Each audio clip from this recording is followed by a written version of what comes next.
Kulang ng gatas dito. Sige na. At sa akin naman, showbiz balita. Good news, good news! Nominado po ang ilang kapamilya stars sa 2016 Nickelodeon Kids' Choice Awards.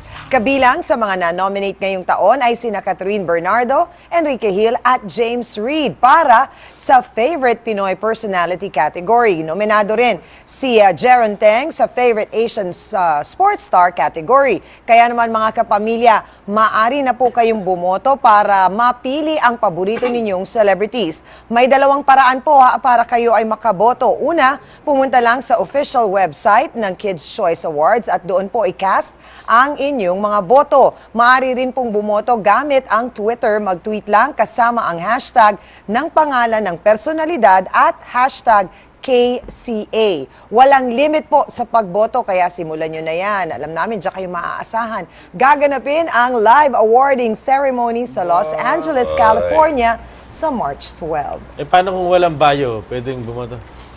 Pwede. Ayun, kung narinig Ayun ni... o ang sample. Kung nakarinig- Hashtag vote James. Ayan. FPP. Pwede na yun. For James. Kung narinig ni Congressman, may isa pang paraan, sabi niya.